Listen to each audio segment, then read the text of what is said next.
The Senator's Discovery. The October morning air in Birmingham, Alabama, carried the crisp promise of autumn as Senator Tommy Tuberville adjusted the worn baseball cap on his head. Standing in the parking lot of Jefferson County High School, he barely recognized himself in the reflection of his borrowed Honda Civic's window. Gone was the tailored suit, replaced by faded jeans, work boots, and a flannel shirt that had seen better days.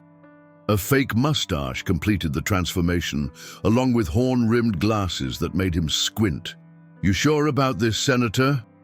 asked Marcus Williams, his chief of staff, speaking through the phone's earpiece hidden beneath Tuberville's collar. "If anyone recognizes you, they won't," Tuberville replied quietly, watching students stream through the school's front entrance. "And even if they do, I need to see this for myself. The Education Committee reports are one thing, but I need to know what's really happening in our schools." The idea had come to him 3 weeks ago during a heated Senate Education Subcommittee hearing. Democrats had painted a grim picture of underfunded schools, overcrowded classrooms, and teachers leaving the profession in droves. Republicans, including himself, had countered with statistics about test scores and federal spending increases. But late that night, alone in his Senate office, doubt had crept in. When was the last time he'd actually set foot in a public school classroom? When had he last spoken to a teacher who wasn't at a fundraising dinner or photo opportunity? Jefferson County High School hadn't been chosen randomly. The school served one of Alabama's most economically diverse districts, with students from trailer parks mixing with those from suburban subdivisions. If he was going to understand the real state of American education, this was where he'd find his answers. Tuberville had spent the past week crafting his cover story. He was Tom Turner, a substitute teacher from Mississippi who'd recently moved to Alabama. He'd taught high school history for 15 years before taking early retirement, but financial pressures had forced him back into the classroom. The principal, Dr. Sarah Chen, had been grateful to find someone willing to cover for Ms. Rodriguez, who'd called in sick that morning. "Remember," Marcus's voice crackled in his ear, "you're scheduled to vote on the education spending bill this afternoon at 3 p.m. That gives you exactly 5 hours. Tuberville nodded, shouldering a backpack filled with the teaching materials Marcus had hastily assembled. 5 hours to understand what we're really voting on. The school's front entrance buzzed with activity.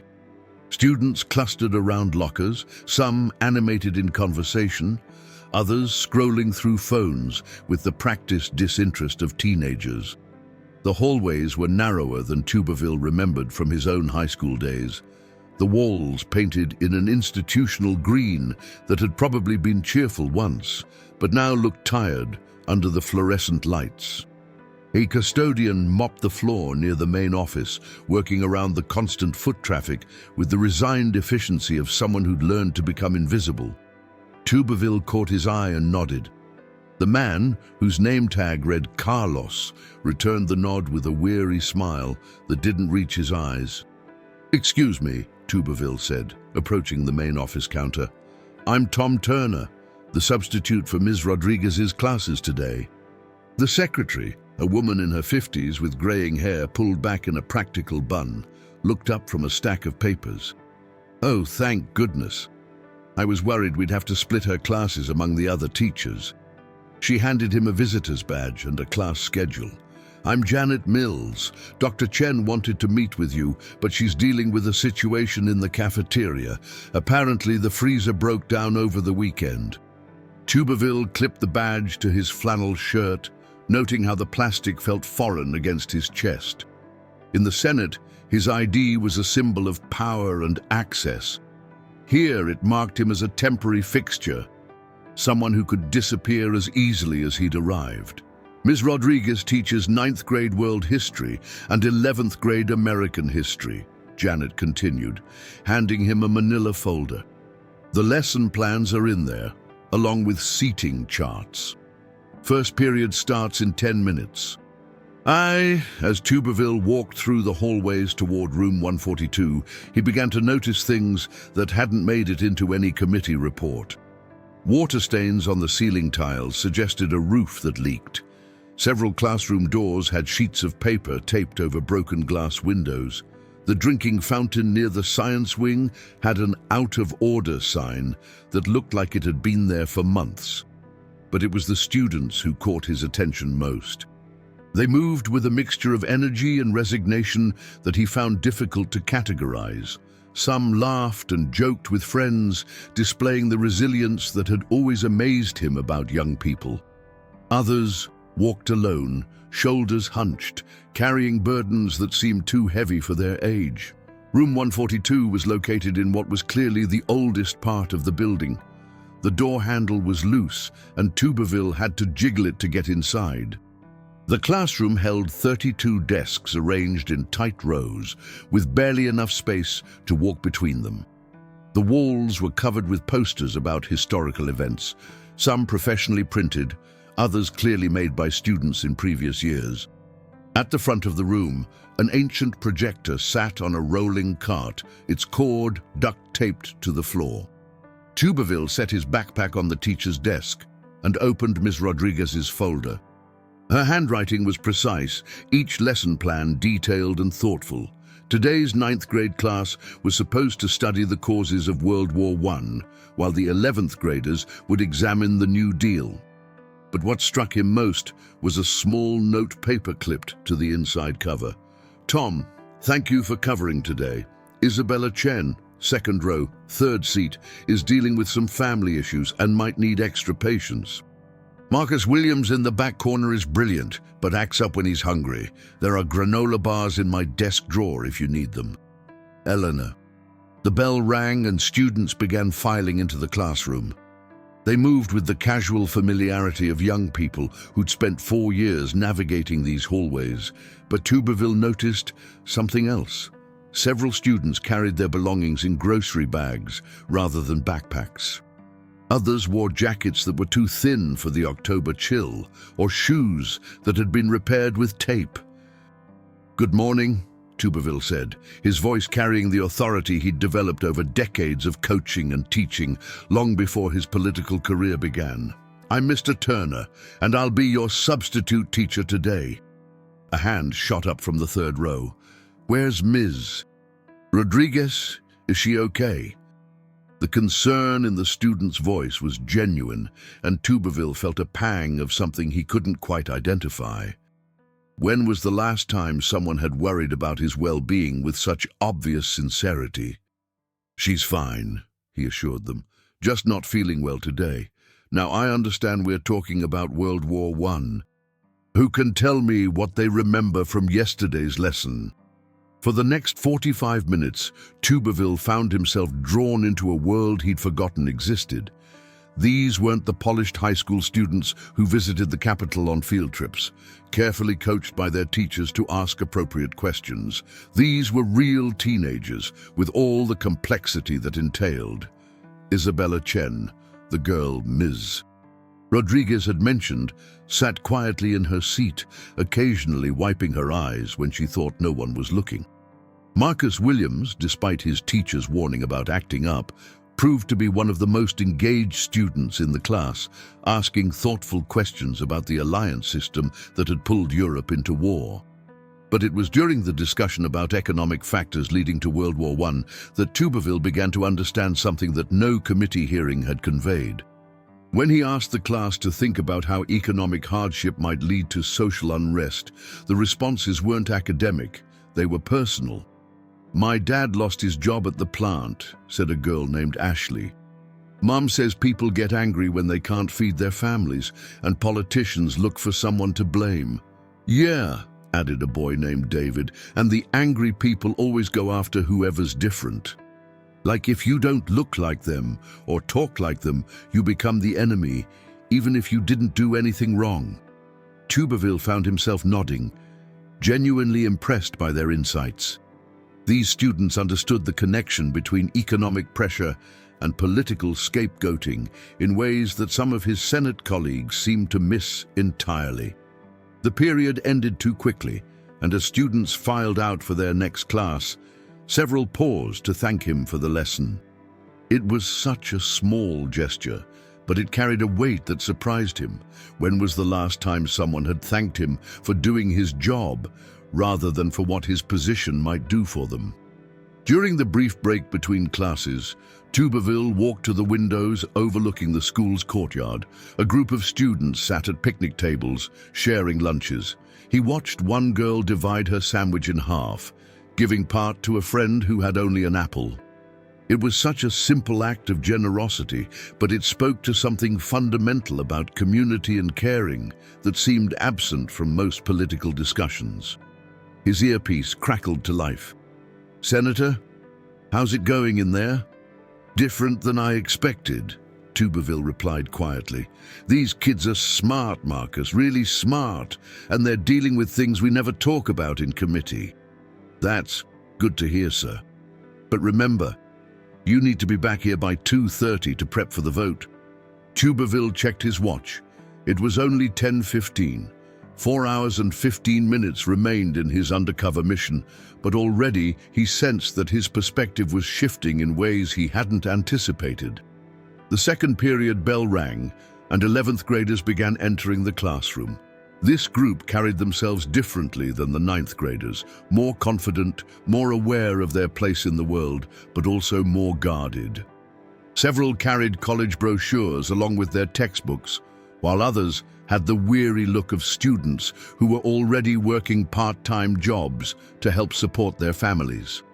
As they settled into their seats, Tuberville noticed that the dynamic in the room had changed.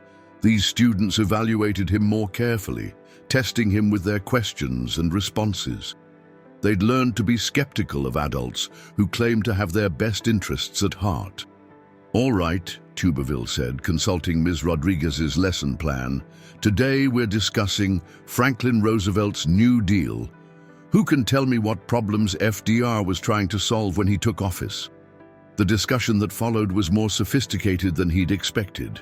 These students didn't just recite facts about the Great Depression, they connected historical events to contemporary issues with a sophistication that impressed him.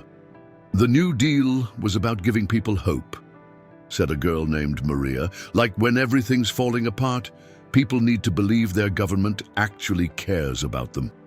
"But it wasn't perfect," countered a boy named James. "A lot of the programs excluded black people and immigrants. It helped some families get back on their feet, but it left others behind." Tuberville found himself genuinely engaged in the discussion, asking follow-up questions, not because they were in the lesson plan, but because he was curious about their perspectives. These students had clearly thought deeply about the role of government in people's lives, and their insights were more nuanced than much of the political discourse he heard in Washington. But it was during a discussion about the Works Progress Administration that something shifted. A student named Kevin raised his hand and said, "My grandfather always talked about how the WPA gave him dignity. He said it wasn't just about getting money, it was about being able to work for it, to contribute something valuable." The comment hung in the air for a moment, and Tuberville felt something click into place. The education spending bill he was scheduled to vote on that afternoon wasn't just about numbers on a budget spreadsheet. It was about giving students like these the tools they needed to contribute something valuable to their communities and their country. As the class ended and students headed to their next period, Tuberville found himself standing alone in the empty classroom, staring at the lesson plans Ms. Rodriguez had prepared. Each page represented hours of preparation, careful thought about how to connect historical events to contemporary issues, strategies for engaging students who brought their own complex lives into the classroom every day. His phone buzzed with a text from Marcus. "Senator, just got word that there might be enough votes to defeat the education bill this afternoon. Thought you'd want to know." Tuberville stared at the message for a long moment. 3 hours ago, that news would have pleased him. The bill represented a significant increase in federal education spending, something he'd been prepared to oppose on principle. But now, Standing in this classroom where students shared sandwiches and teachers bought granola bars with their own money to feed hungry kids, the vote seemed more complicated than a simple matter of fiscal responsibility. He had 3 more periods to go, 3 more chances to understand what his vote that afternoon would really mean. And for the first time in his political career, Senator Tommy Tuberville found himself hoping that his assumptions about education policy might be wrong. The hallways of Jefferson County High School buzzed with the controlled chaos that marked the transition between second and third periods. Tuberville, still adjusting to his role as Mr. Turner, watched students navigate the crowded corridors with practiced efficiency.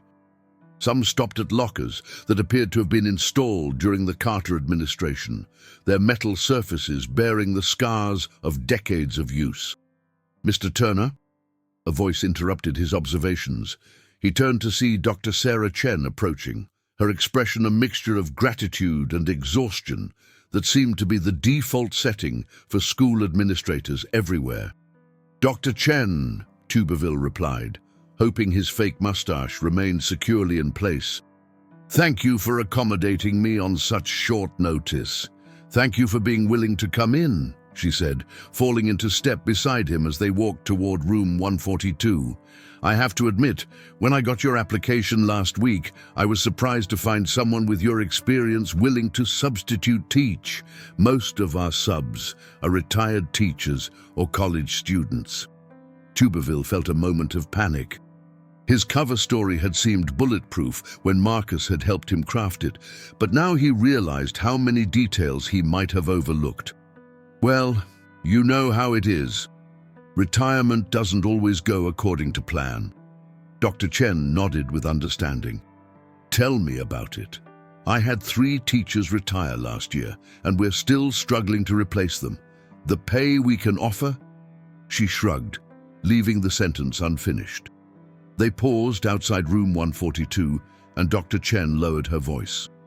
"I wanted to give you a heads up about third period. It's Elena's most challenging class, several students with significant behavioral issues.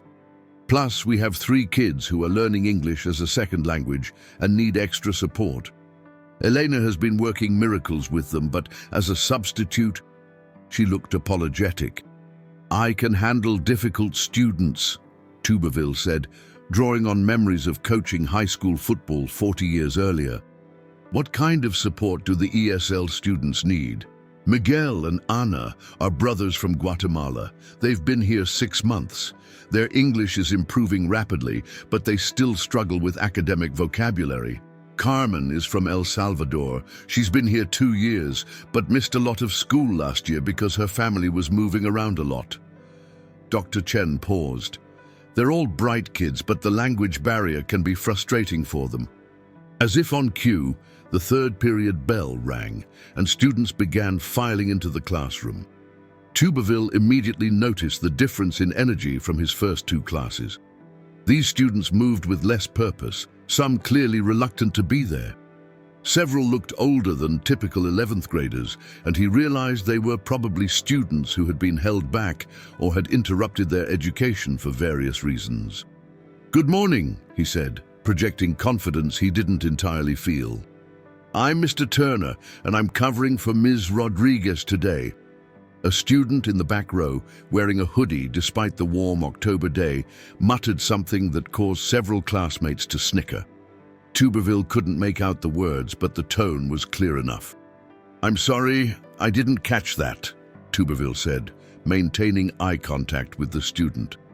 "Would you mind repeating it?" The room fell silent. The student, whose name tag on his desk read Devon, looked surprised to be called out directly. After a moment, he shrugged. "I said, another substitute who doesn't know what he's doing." "That's fair," Tuberville replied, surprising everyone, including himself.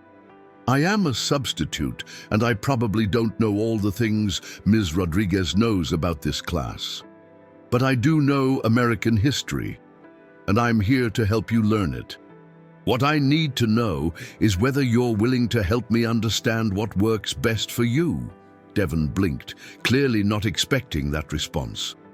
Around the room, other students sat up slightly, their attention caught. "Now," Tuberville continued, consulting the lesson plan, "we're supposed to be discussing the New Deal today.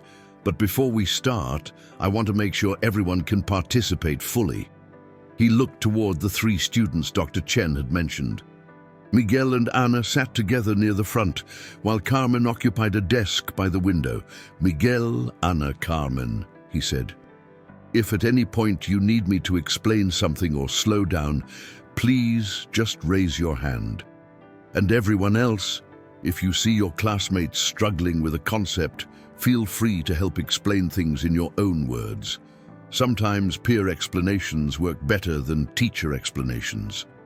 Carmen looked up, surprise flickering across her face. "You know our names?" "Of course I know your names. You're students in this class, which means you're important." The simple statement seemed to ripple through the room, and Tuberville realized that being acknowledged by name might not be a common experience for these students. He began the lesson on the New Deal, but quickly discovered that this class required a completely different approach than his earlier groups. These students were more skeptical, more likely to challenge statements, and more willing to share personal experiences that connected to the historical material. When he mentioned the Civilian Conservation Corps, a student named Travis interrupted. "My great-grandfather was in the CCC. He used to tell stories about building trails in national parks. Said it saved his life because he was about to do something stupid before he got that job." "What kind of stupid thing?" asked another student. "Rob a bank," Travis said matter-of-factly. "Great-grandpa said when you're hungry enough, you start thinking about things you normally wouldn't do." The comment led to a discussion about economic desperation that was more raw and honest than anything Tuberville had heard in his previous classes. These students didn't speak about poverty and unemployment as abstract concepts. They lived with the consequences of economic instability in ways that made the historical material immediately relevant. Miguel raised his hand tentatively. "Mr. Turner, my father, he works construction but sometimes no work for weeks. When that happens, my mother cleans houses, but she gets paid very little. We understand about being desperate." Ana nodded in agreement. "In Guatemala, we left because there was no work. Here, sometimes there is no work too, but at least we can go to school." Odi. The conversation that followed was unlike anything Tuberville had experienced in his political career. Students spoke openly about food insecurity, about parents working multiple jobs, about siblings who had dropped out of school to help support their families. But they didn't speak as victims. They spoke as young people, trying to understand how economic systems worked and how they might navigate them successfully. Carmen, who had been quiet for most of the class, suddenly spoke up. "Ms. Rodriguez always says education is the way out of poverty, but my cousin graduated 2 years ago and she's still working at Walmart. She wanted to go to college, but she couldn't afford it, even with financial aid." "So what do you think?" Tuberville asked. "Is education really a path out of poverty, or is that something adults tell you to keep you motivated?" The question sparked a heated debate. Some students argued that education was essential for economic advancement. Others pointed to examples of college graduates working minimum wage jobs or drowning in student loan debt. Devon, the student who had challenged him earlier, surprised everyone by arguing passionately for the value of education. "Look," Devon said, "my older brother dropped out junior year to get a job. He makes decent money now in construction, but what happens when his back gives out? What happens when he gets too old for physical labor? Education isn't just about getting a better job right away. It's about having options later." Miguel nodded thoughtfully. "In Guatemala, my father had no education past 6th grade. Here, he cannot do the work he did there because he cannot read English well enough. Education, it gives you more choices." As the class period progressed, Tuberville found himself genuinely moved by the depth of these students' thinking. They weren't just learning about the New Deal. They were connecting historical lessons to their own lives in ways that demonstrated real understanding of economic and social policy. But it was during the final 10 minutes of class that something happened that would stay with him long after he returned to the Senate. Carmen approached his desk as other students packed up their belongings. "Mr. Turner," she said quietly, "can I ask you something?" "Of course." "Do you really think people like us can make it? Like really make it, not just survive?" The question hit him like a physical blow.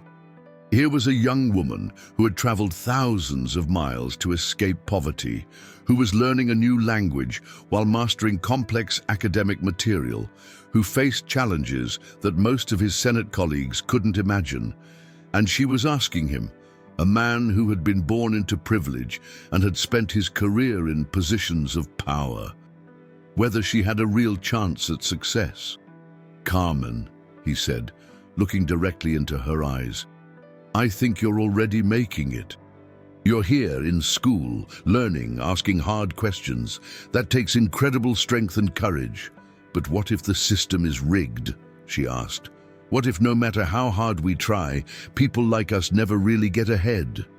Before he could answer, the bell rang, and students began filing out for their next class. Carmen gathered her books and headed for the door, but her question remained in the air like a challenge. As the classroom emptied, Tuberville sat down heavily in Ms. Rodriguez's chair. His earpiece crackled to life. "Senator, how are you doing in there? We need to start thinking about your travel back to DC." "I'm learning a lot, Marcus." "Good.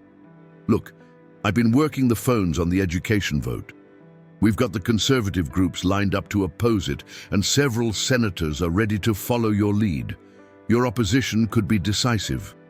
Tuberville stared at the empty classroom, thinking about Carmen's question. The education bill they were voting on that afternoon would provide funding for ESL programs, counseling services, infrastructure improvements, and teacher retention efforts. 3 hours ago, he would have seen it as unnecessary government spending. Now, after meeting Carmen, Miguel, Anna, Devon, and Travis, the numbers on the budget spreadsheet had faces and names. "Marcus, I need to ask you something. Have you ever been inside a public school? I mean really inside, talking to students and teachers?" There was a pause. "Well, no, sir. I mean, I've attended campaign events at schools, photo ops, that sort of thing. Why?" "Just wondering." Tuberville looked at his watch. It was 11:45. He had one more class period, lunch duty, and then a final class before he had to return to his Senate responsibilities. But already, he could feel the certainty he'd carried into this building beginning to crumble. The fourth period was Ms. Rodriguez's planning period, which meant Tuberville had 45 minutes to explore the school and observe what happened between classes. What he saw during that time would challenge his assumptions about education even more than his classroom experiences had. In the library, he found students working on computers that should have been retired years ago. Several machines had pieces of tape holding broken screens together. The librarian, a woman in her 60s named Mrs. Patterson, worked with students who needed help with research projects using resources that were clearly inadequate. "Excuse me?" Tuberville said, approaching her desk. "I'm the substitute teacher covering for Ms. Rodriguez. I was wondering if you have time to show me around the library." Mrs. Patterson looked up from a pile of books that appeared to have been repaired with tape and glue. "Of course, though I'm afraid there's not much to show." She gestured around the room. "We lost our technology budget last year, so most of these computers are running software from 2015. Our book budget was cut by 60%, and we haven't been able to subscribe to academic databases that the students need for college prep." She led him through the stacks, pointing out shelves that were half empty. "We used to have a full collection of current events resources, science journals, literature anthologies. Now," she shrugged, I spend my own money on books when I can, and I've gotten good at writing grant applications, but it's not enough. Tuberville pulled a book from the shelf at random. It was a world history textbook published in 2003. The copyright page showed that the library's copy had been purchased in 2008. How old are most of your textbooks? In history and social studies. 10 to 15 years old mostly. Science books are newer because we got a small grant 3 years ago, but they're already becoming outdated. English literature is okay because Shakespeare doesn't change, but we're missing most contemporary works that students should be reading. As they talked, students came and went, checking out books and using computers with the patience of people who had learned to work around limitations. Tuberville watched a group of students sharing a single computer, taking turns typing sections of what appeared to be a group research project. "Do students ever complain about the resources?" he asked. Mrs. Patterson smiled sadly. "They don't complain because this is all they've ever known. They don't realize that students in wealthier districts have access to current textbooks, high-speed internet, and databases full of academic articles. They just make do with what we have." The conversation was interrupted by a student approaching the circulation desk. "Mrs. Patterson, can I renew this book? I'm not done with it yet, but I know other people are waiting." "Of course, Jennifer. And don't worry about rushing. Learning is more important than arbitrary deadlines." As Jennifer walked away, Mrs. Patterson turned back to Tuberville. "That girl is reading a college-level analysis of economic policy. She's a senior, plans to study economics in college, but she's working with resources that are over a decade old, trying to understand contemporary issues with outdated information." Tuberville felt that familiar pang of recognition. Jennifer's situation wasn't abstract. It was personal. She represented thousands of students across the country who were trying to prepare for college and careers with inadequate resources. "What would make the biggest difference?" he asked. "If you could change one thing about your budget, what would it be?" Mrs. Patterson didn't hesitate. "Technology and access to current information. These students are competing for college admissions and scholarships with kids who have access to the latest resources. It's not a fair competition when some students have everything they need and others are using textbooks from the Bush administration." The lunch period began, and Tuberville made his way to the cafeteria. What he found there completed his education about the reality of public school funding. The cafeteria was a large, windowless room with long tables and bench seating that had clearly seen decades of use. Students moved through a serving line where cafeteria workers, all of whom appeared to be middle-aged women, served portions that seemed carefully calculated to stretch the available food as far as possible. "You must be the sub," said a woman, wearing a hairnet and an apron that had seen better days. "I'm Gloria Martinez, kitchen supervisor. Elena told us you might stop by during lunch. Thanks for letting me observe. I wanted to see how the school operates throughout the day." Gloria nodded toward the serving line. "See that young man there, second in line?" She pointed to a thin boy who looked like he might be a sophomore. "He gets free lunch, but it's probably the only real meal he'll have today. His mom works 2 jobs and his dad's not around. That meal has to fuel him until dinner tomorrow." Tuberville watched as the boy received a serving of what appeared to be chicken nuggets, mashed potatoes, green beans, and a roll. The portion was substantial, but Gloria was right. If this was his primary meal of the day, it had to last. "How many students receive free or reduced price lunch?" Tuberville asked. 78% of our student body qualifies for free lunch. Another 12% get reduced price. That means 90% of our kids come from families that struggle to afford food. The number hit him like a slap. 90%. He'd known intellectually that Jefferson County was economically disadvantaged, but seeing the reality was different than reading statistics.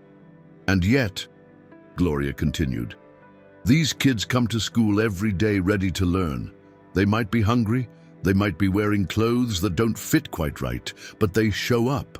They believe education will make a difference in their lives. As Tuberville watched students eat lunch, he began to notice details that hadn't registered before. Several students carefully wrapped half their sandwiches in napkins, probably to save for later. Others sat alone, not because they were antisocial, but because they were embarrassed about the size or quality of their meal. A few students had no meal at all, despite the free lunch program. What about students who don't qualify for free lunch, but still can't afford to eat? He asked. Gloria's expression darkened. Officially, they're supposed to bring lunch from home or pay for it. Unofficially, she gestured toward a table where several students sat with small brown bags. Those are teachers' kids, not the students, the teachers. When we see kids who are obviously hungry but don't qualify for assistance, teachers pool their money to buy lunch supplies. They make sandwiches at home and bring them in. The revelation stunned him. Teachers, who were already underpaid and overworked, were spending their own money to feed hungry students who fell through the cracks of the assistance programs. His phone buzzed with another message from Marcus. Senator, media is asking about your position on the education vote. Should I tell them you're still opposed? Tuberville stared at the message, while Gloria continued talking about nutrition standards and food budgets. Around him, students ate their meals and laughed with friends, displaying the resilience that had characterized everything he'd seen that day. But beneath their energy, he could see the strain of economic pressure, the weight of adult responsibilities that no teenager should have to carry. I need to get back to class, he said to Gloria, but thank you for showing me around. Thank you for caring enough to look, she replied. Most people in positions of power never do. As he walked back toward room 142 for his final class of the day, Tuberville's mind raced. In 4 hours, he had seen more of the reality of American public education than in his entire tenure on the Senate Education Committee. But more than that, he had met students and staff members whose lives would be directly affected by the vote he would cast in 2 hours. The question was no longer whether he could justify opposing the education spending bill. The question was whether he could justify supporting it, and whether he was prepared to face the political consequences of changing his position based on what he had learned in a single day. As fifth period began and his final group of students filed into room 142, Senator Tommy Tuberville realized that his undercover mission had accomplished something he hadn't expected. It had reminded him why he had entered public service in the first place. The final class of Tuberville's Undercover Day began like the others, with students settling into their desks and the familiar ritual of taking attendance. But as he looked out over this group of 9th graders, he could sense immediately that something was different. There was an underlying tension in the room, a restlessness that went beyond typical teenage energy. Before we start today's lesson, Tuberville said, consulting Ms. Rodriguez's notes, I want to check in with everyone. How are you all doing today? A few students mumbled non-committal responses, but most remained silent.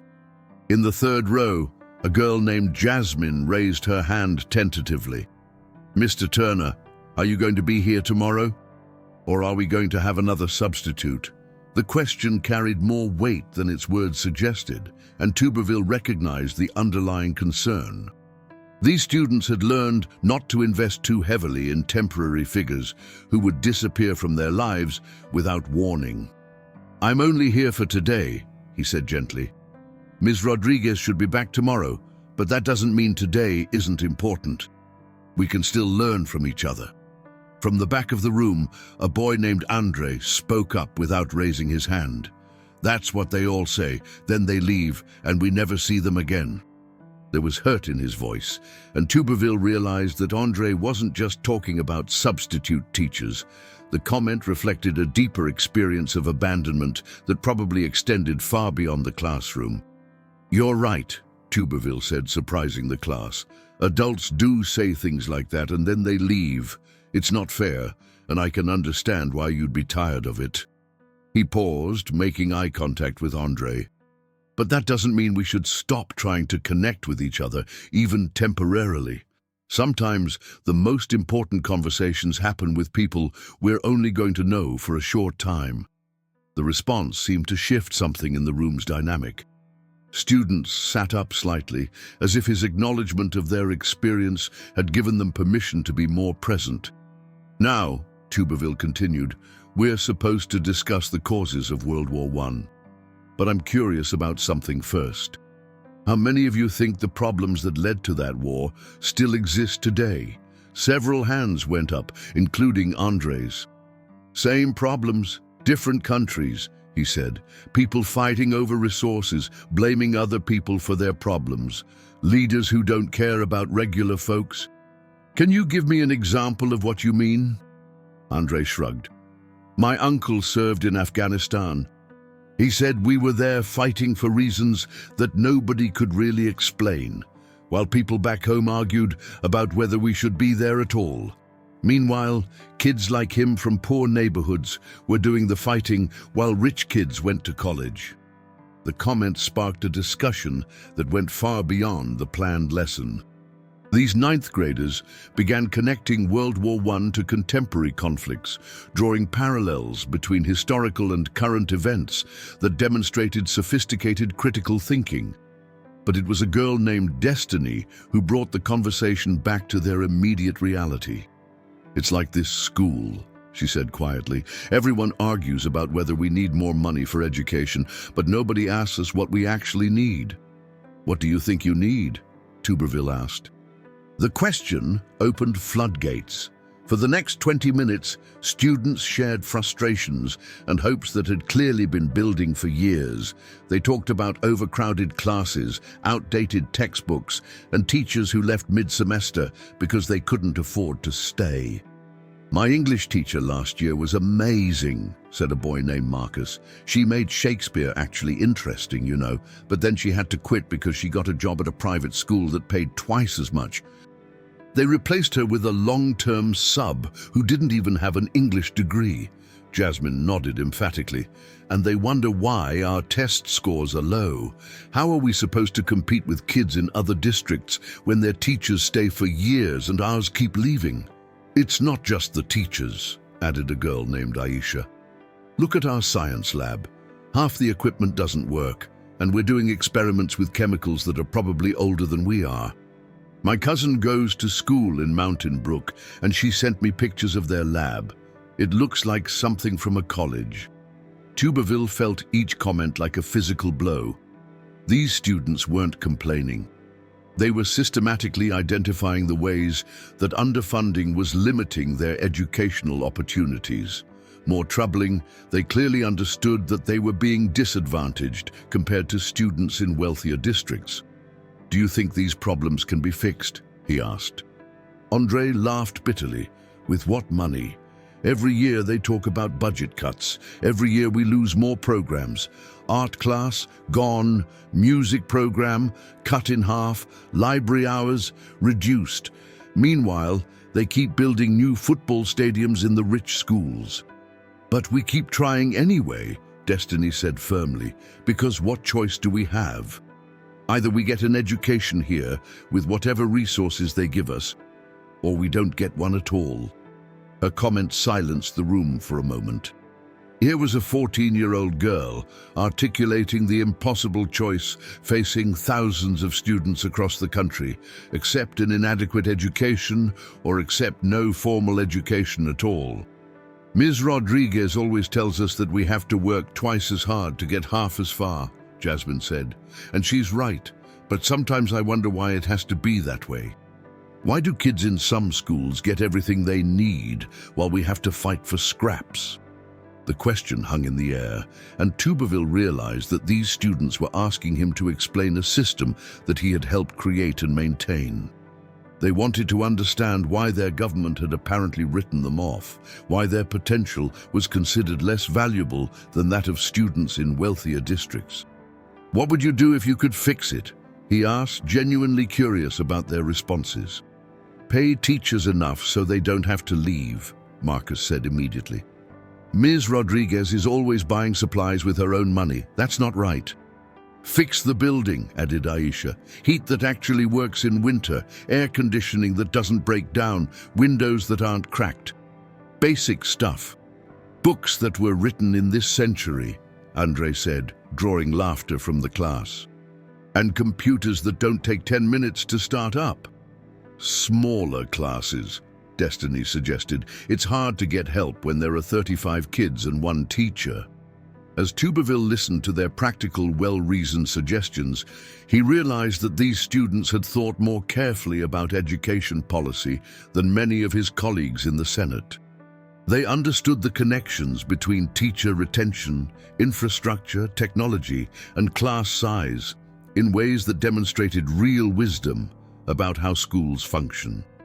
But it was what happened next that would haunt him long after he returned to Washington.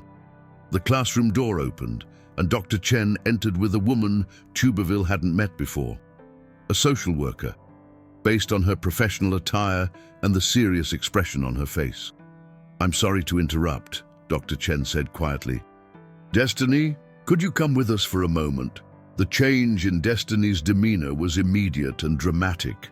The confident young woman who had been articulating educational policy moments earlier suddenly looked like a frightened child. She gathered her belongings slowly, as if delaying the inevitable. "Is everything okay?" she asked, though her tone suggested she already knew the answer. "We just need to talk," the social worker said gently. "It won't take long."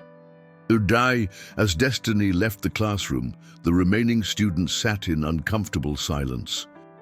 Finally, Marcus spoke up. "This is the third time this semester," he said quietly. "Her mum's been using again." The casual way he delivered this devastating information suggested that addiction, family instability, and social services intervention were common experiences in these students' lives. Tuberville felt his throat tighten as he realized that Destiny, the same girl who had been asking sophisticated questions about educational equity, was also dealing with family trauma that would challenge most adults. "Is there anything we can do to help her?" Tuberville asked. "Just be here when she comes back," Jasmine said. "Sometimes that's all you can do." The remainder of the class period passed quietly, with students clearly distracted by Destiny's situation. When the final bell rang, several students lingered, reluctant to leave without knowing how their classmate was doing. "Mr. Turner," Andre said as he gathered his books, "thanks for listening to us today. Most adults don't want to hear about this stuff." "Thank you for sharing it," Tuberville replied. "You've taught me more than you realize." As the students filed out, Tuberville sat alone in the empty classroom, overwhelmed by the weight of what he had experienced. His phone buzzed insistently with messages from Marcus, reminding him that he needed to leave for Washington immediately to make the vote. But he couldn't move. He kept thinking about Destiny's transformation from confident student to frightened child, about Carmen's question whether people like her could really make it, about teachers buying granola bars and sandwiches for hungry students with their own money. Dr. Chen appeared in the doorway, looking exhausted. "How did your day go, Mr. Turner?" "It was eye-opening," he said honestly. "Is Destiny going to be okay?" Dr. Chen's expression was grim. "Her mother was arrested last night. Destiny will probably go to stay with her grandmother again, but that's temporary at best. The grandmother is elderly and can't really handle a teenager long-term. What happens to her education while all this is going on? She tries to keep up as best she can. Destiny is brilliant, you probably noticed that, but it's hard to focus on homework when you don't know where you're going to sleep or whether your parent is going to be alive when you get home." Dr. Chen leaned against the doorframe. "We have 43 students in similar situations right now. Homelessness, family addiction, domestic violence, parents in jail. They come to school because it's the most stable part of their lives." The number hit Tuberville like a physical blow. 43 students in a single school, trying to get an education while dealing with crises that would overwhelm most adults. And this was probably typical for schools in economically disadvantaged areas across the country. What kind of support do you have for these students? We have one social worker for 1,200 students, and she's only here 3 days a week because the district can't afford full-time coverage. We have a counselor who splits her time between academic counseling and crisis intervention. Our teachers do what they can, but they're not trained as social workers or therapists. Dr. Chen sat down in one of the student desks, suddenly looking older than her years. Mr. Turner, can I ask you something? You seem genuinely interested in what's happening here. Most substitutes just try to get through the day without any major disasters. Tuberville felt a moment of panic.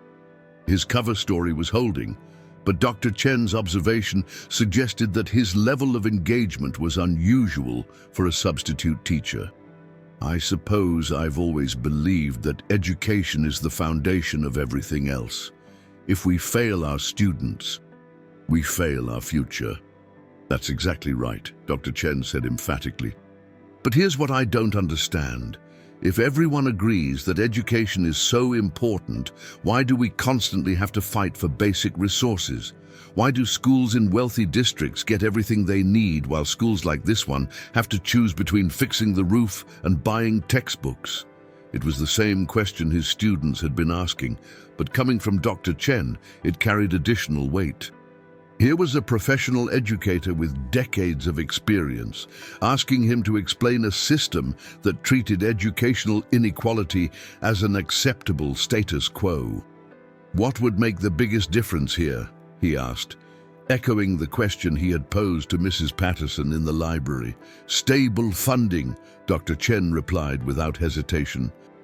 Not just for 1 year, but guaranteed funding that lets us plan ahead, hire good teachers and keep them, maintain our building, provide the support services our students need. She gestured around the classroom. These kids are capable of amazing things, but they need the same resources that affluent students take for granted. Tuberville's phone rang, and Marcus's number appeared on the screen. He let it go to voicemail, but the interruption reminded him that his time at Jefferson County High School was ending. I should probably head out, he said reluctantly. Thank you for letting me observe today. It's been incredibly valuable. Thank you for caring enough to really look, Dr. Chen said, standing up. Most people see schools like this one as statistics or problems to be solved from a distance.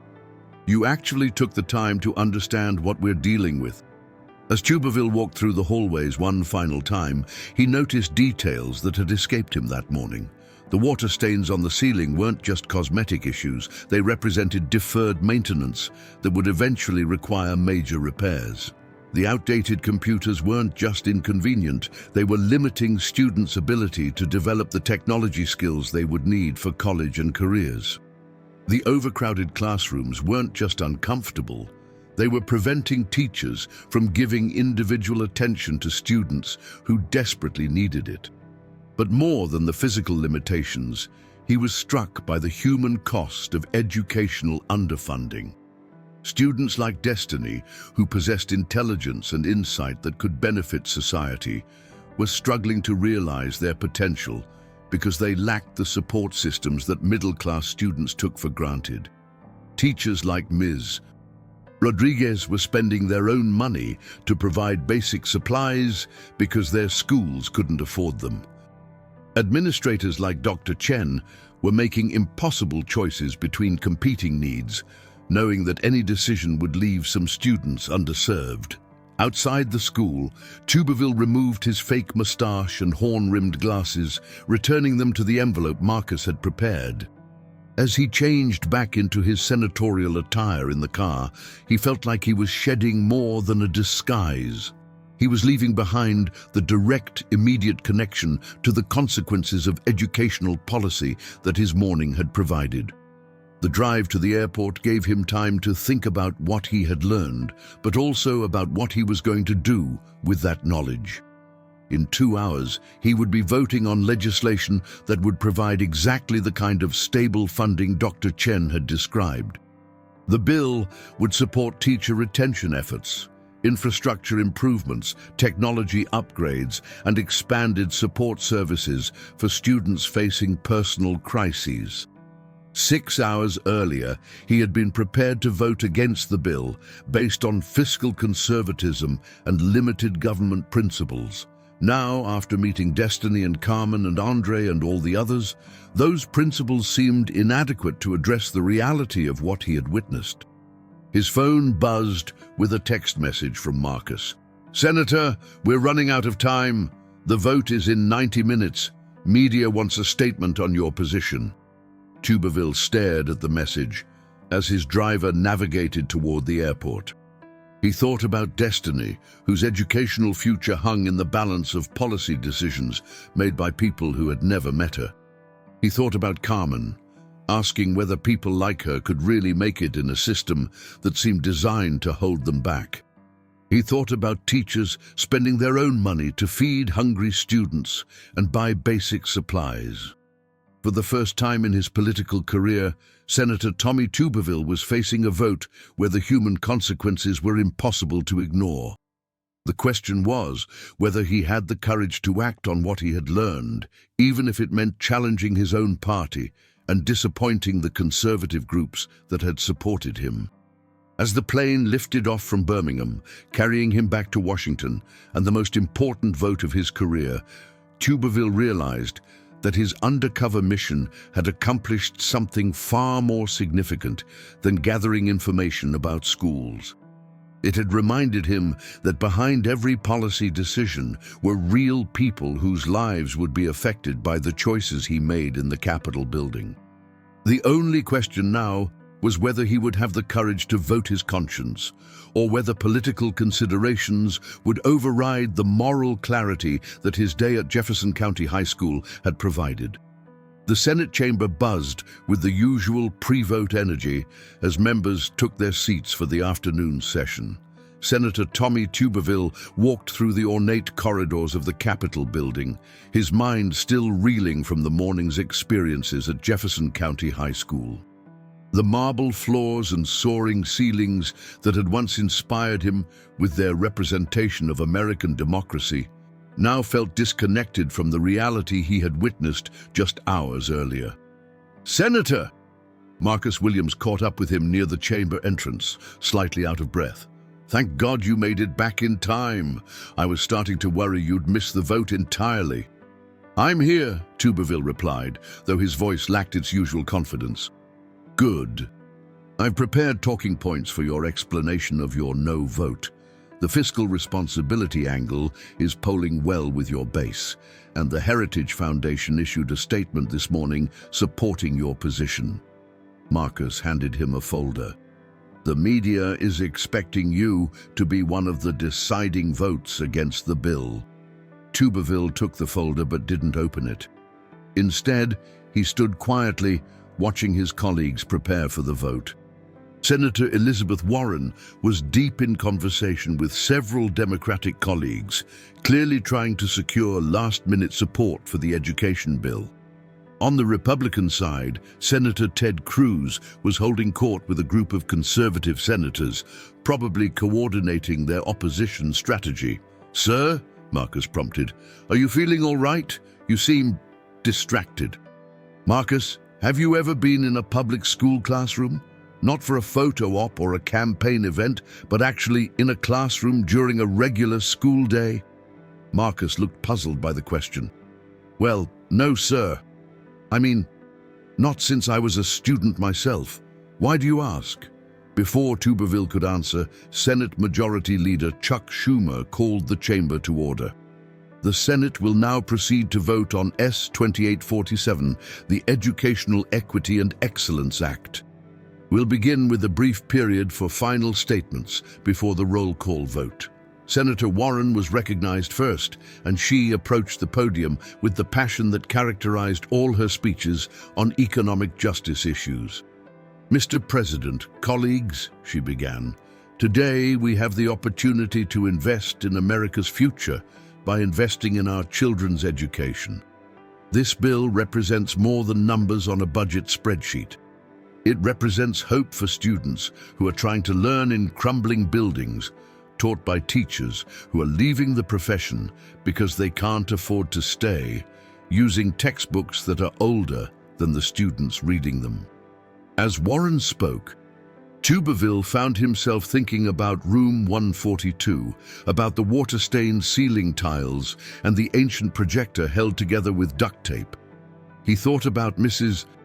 Patterson in the library, explaining how students were trying to research contemporary issues with books published during the Bush administration. "The opposition will tell you this bill costs too much," Warren continued. "But what is the cost of failing to educate our children? What is the cost of allowing educational inequality to perpetuate economic inequality? We cannot claim to believe in equal opportunity while providing unequal resources." Senator Cruz was recognized next, and he delivered the response that Tuberville had been expected to give. "Mr. President, while my colleague speaks passionately about helping children, this bill represents exactly the kind of federal overreach that has consistently failed to improve educational outcomes. We have thrown billions of dollars at education over the decades, and what do we have to show for it? Declining test scores, graduating students who can't read at grade level, and a system that traps children in failing schools." Cruz's arguments were familiar, and until that morning, Tuberville would have agreed with them completely. The conservative position on education was clear: local control, market-based solutions, and limited federal spending. It was a philosophy he had embraced throughout his political career. But as Cruz continued his speech, Tuberville kept hearing Destiny's voice, asking why kids in some schools got everything they needed while others had to fight for scraps. He remembered Carmen wondering whether the system was rigged against people like her, and Andre's bitter observation that every year brought more budget cuts and fewer opportunities. "The solution is not more federal spending," Cruz declared. "The solution is empowering parents with school choice, reducing bureaucratic overhead, and returning control to local communities." Tuberville had heard these arguments countless times, and they made logical sense from a policy perspective. But logic seemed inadequate when measured against the faces of the students he had met that morning. School choice didn't help Carmen if all the schools in her area were underfunded. Reducing bureaucracy didn't address the fact that teachers were leaving the profession because they couldn't afford to stay. Local control was meaningless if local communities lacked the resources to provide quality education. Senator Susan Collins was recognized next, and as one of the few moderate Republicans remaining in the chamber, her words carried particular weight. "Mr. President, I have wrestled with this vote because I share my Republican colleagues' concerns about federal spending and the proper role of government.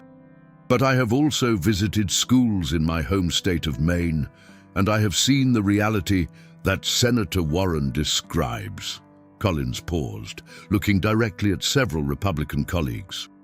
"We can debate the proper role of federal government in education, but we cannot ignore the fact that children in some districts are receiving a fundamentally different quality of education than children in others.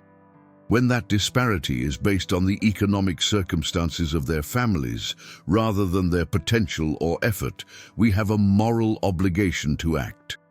Her words resonated with Tuberville in ways that surprised him. Collins was articulating the tension he had been feeling all day, the conflict between ideological purity and practical compassion. As the final statements concluded, Tuberville felt his phone vibrate with a text message. It was from Dr. Chen at Jefferson County High School. "Mr. Turner wanted you to know that Destiny returned to class after you left. She asked me to thank you for listening to her today. Dr. Sarah Chen." The message hit him like a physical blow. Destiny had returned to school after learning that her mother had been arrested after being pulled out of class by social services, after facing the kind of family crisis that would derail most adults.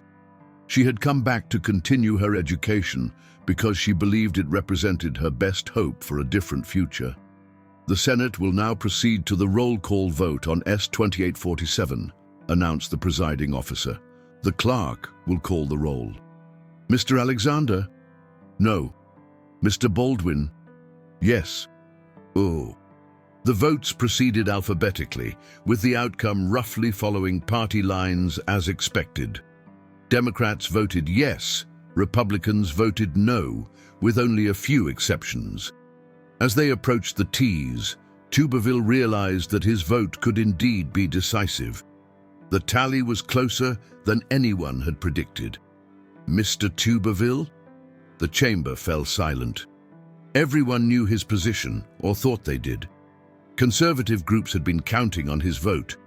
His staff had prepared statements explaining his opposition. Fellow Republican senators had assumed his support for their united front against the bill.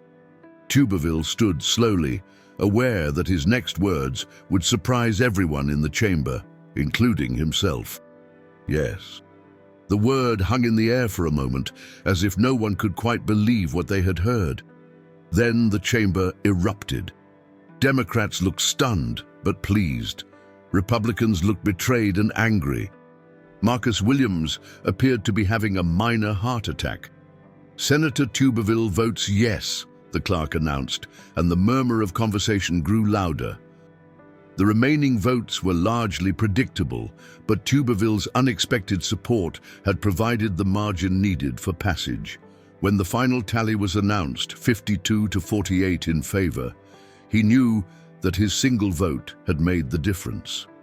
As senators began filing out of the chamber, several colleagues approached him. Senator Warren was first, her expression a mixture of gratitude and curiosity. "Tommy, I have to say that was unexpected.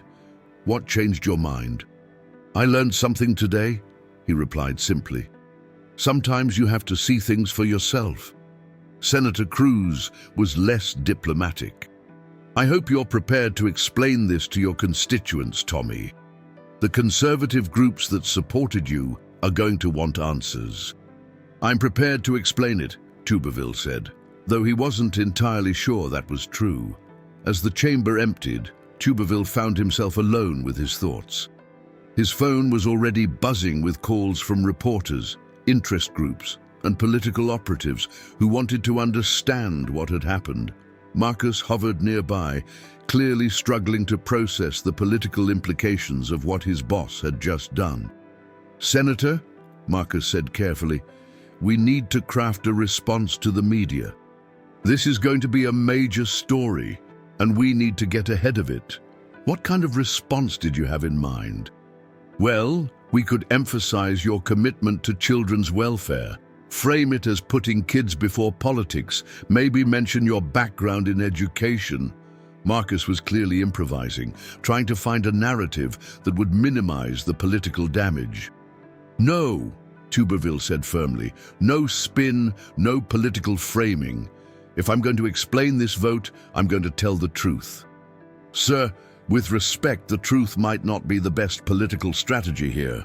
Your base is going to be furious, and the primary challenge you'll face in 2 years." "Marcus," Tuberville's voice carried the authority that had made him successful as both a coach and a senator. "Sometimes doing the right thing is more important than political strategy." An hour later, Tuberville stood before a hastily assembled group of reporters in the Capitol Press Gallery.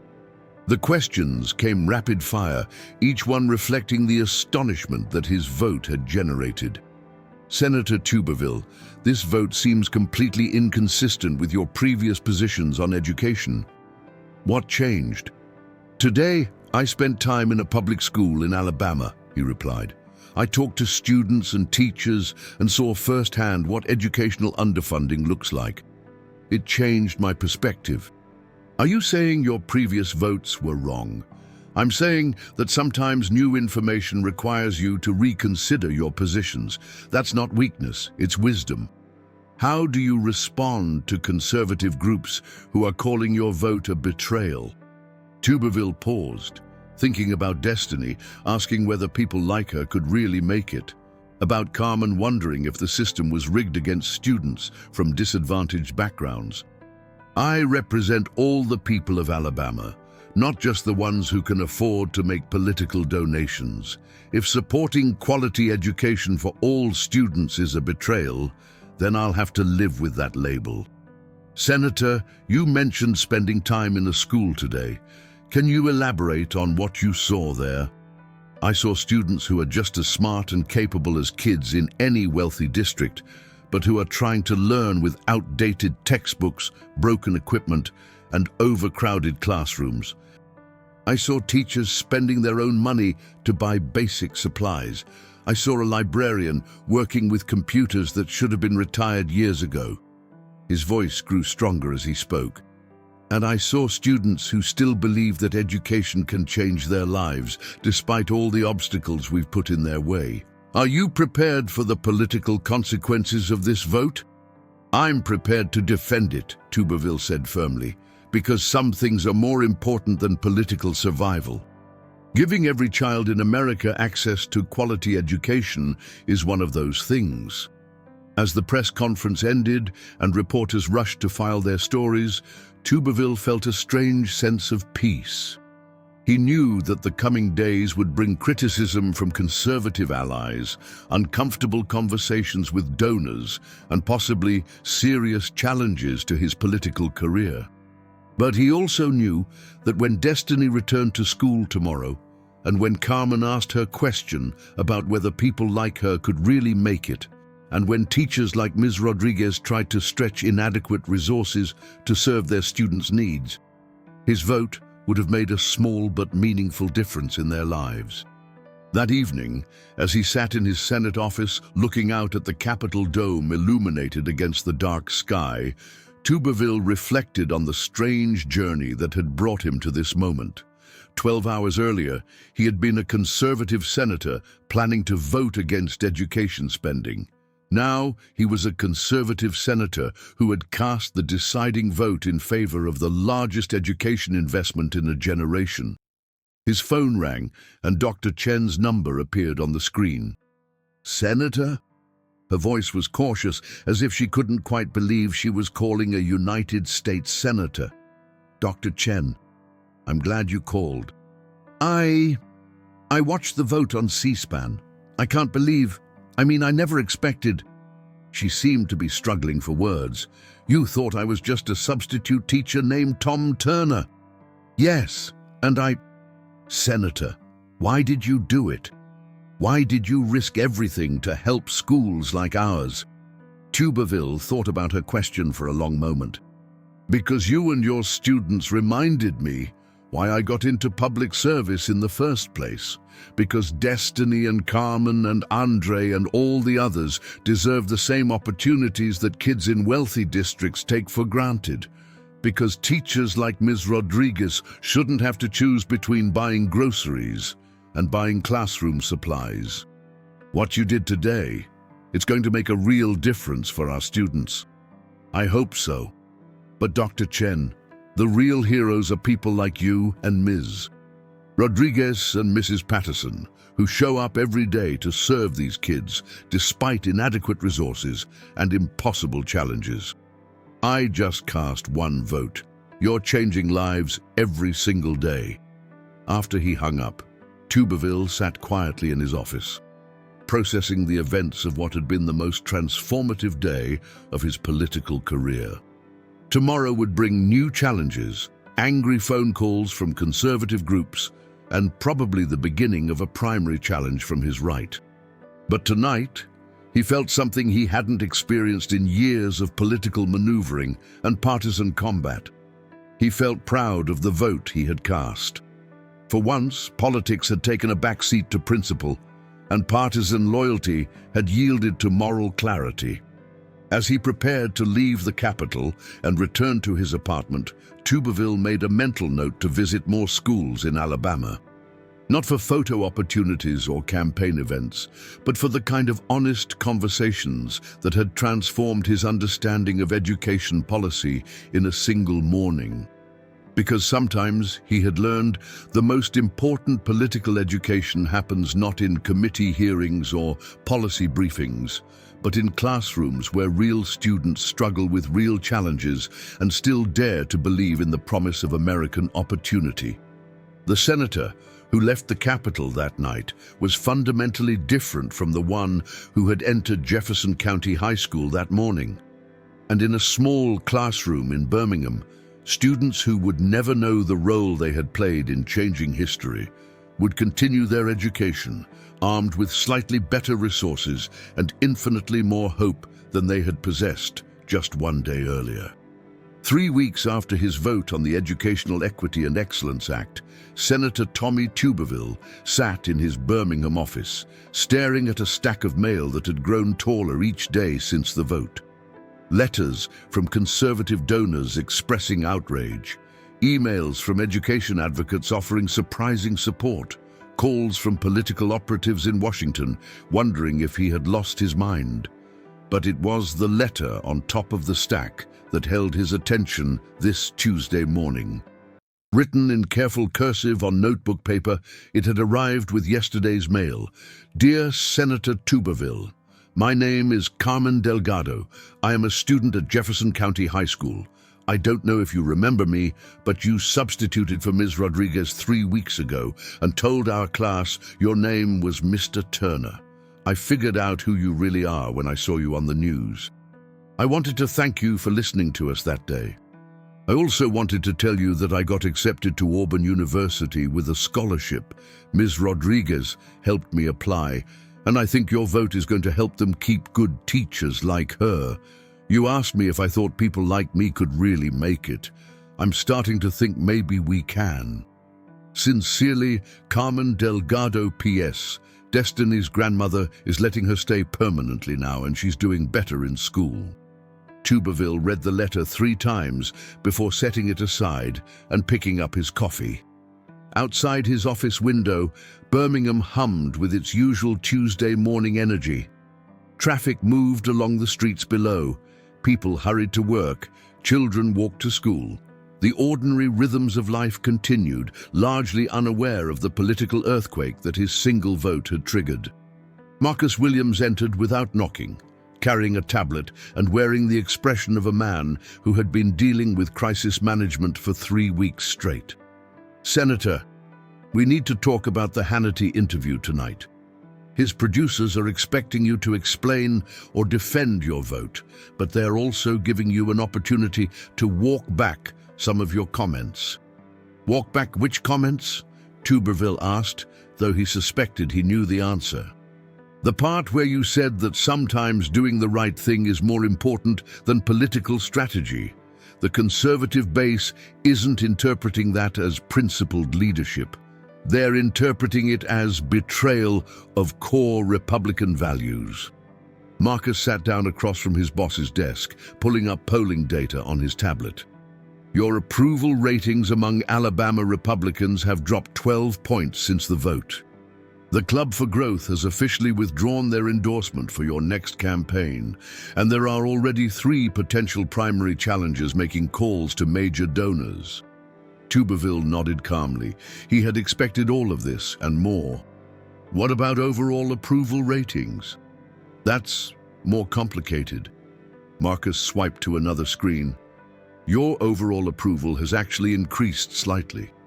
You're gaining support among moderate Republicans, independents, and even some Democrats who respect the fact that you voted against your party when you thought it was right. So, I'm becoming more popular with people who weren't going to vote for me anyway, and less popular with people who were. That's one way to put it. Marcus set down the tablet and looked directly at his boss. Senator, I have to ask, are you prepared to lose your seat over this vote? The question hung in the air between them. It was the same question Tuberville had been asking himself for 3 weeks, usually late at night, when sleep eluded him, and the full implications of his decision became clear. Marcus, let me ask you something. Let me ask you, if I hadn't cast that vote and the education bill had failed by one vote, how would I have felt watching Carmen get that scholarship, knowing I could have helped provide the funding that keeps good teachers like Ms. Rodriguez in the classroom? But Senator, Carmen's individual success story doesn't change the broader political reality. You've alienated your base, possibly permanently, for a bill that might not even work. Education spending has increased before without dramatically improving outcomes. Tuberville picked up Carmen's letter again, running his thumb along the edge of the notebook paper. You're probably right about the political reality, but I've been thinking about something Dr. Chen told me that day at the school. She said most people in positions of power never actually look at what's happening in underfunded schools. They make decisions based on statistics and ideology, not on the reality students and teachers face every day. So you're saying your vote was about more than this specific bill? I'm saying my vote was about whether I'm going to be the kind of senator who makes decisions based on what I think is right, or based on what's politically safe. Tuberville set the letter down and looked directly at Marcus. And I'd rather lose my seat voting my conscience than keep it by ignoring what I saw in that classroom. Marcus sighed, clearly frustrated, but also, Tuberville suspected, somewhat proud of his boss's principled stance. All right, so how do you want to handle the Hannity interview? Honestly, I'm going to tell the truth about what I saw that day, why it changed my mind, and why I'd cast the same vote again if I had to do it over. That's political suicide in a Republican primary. Maybe. But it's also the right thing to do. That evening, Tuberville sat in the Fox News studio in Birmingham, waiting for his satellite interview with Sean Hannity. He had done hundreds of these interviews over his Senate career, usually defending conservative positions on familiar issues.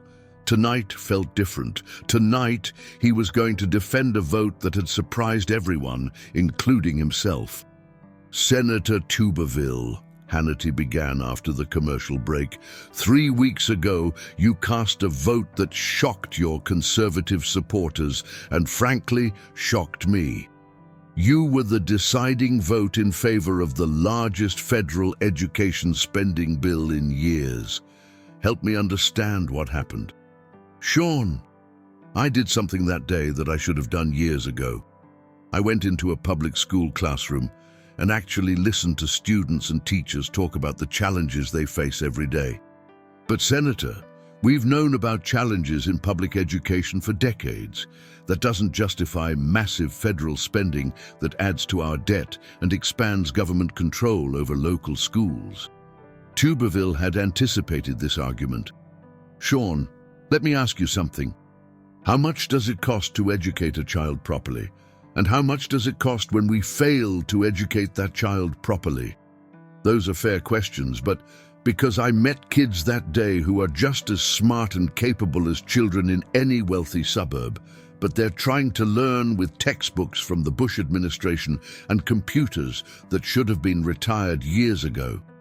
I met teachers who are spending their own money to buy basic supplies because their schools can't afford them.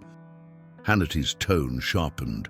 But Tommy, every Republican knows that throwing money at education hasn't worked in the past. Why should this time be different?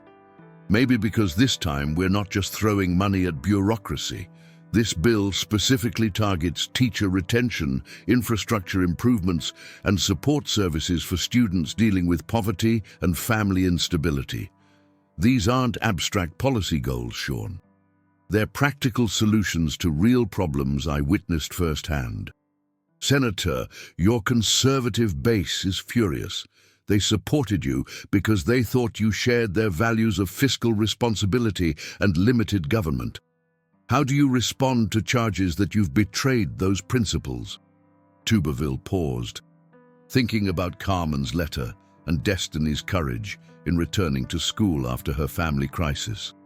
Sean, I still believe in fiscal responsibility and limited government, but I also believe The government has a responsibility to ensure that every child in America has access to quality education, regardless of their family's economic circumstances. If that's a betrayal of conservative principles, then maybe those principles need to be re-examined. Are you suggesting that conservatism is incompatible with supporting public education? I'm suggesting that conservatism should be about conserving the things that make America great. And one of the things that has always made America great is the belief that every child can succeed if given the opportunity. We can't claim to believe in equal opportunity while providing unequal resources. The interview continued for another 10 minutes, with Hannity pressing him on fiscal concerns and political implications. But Tuberville found himself returning again and again to the faces and voices of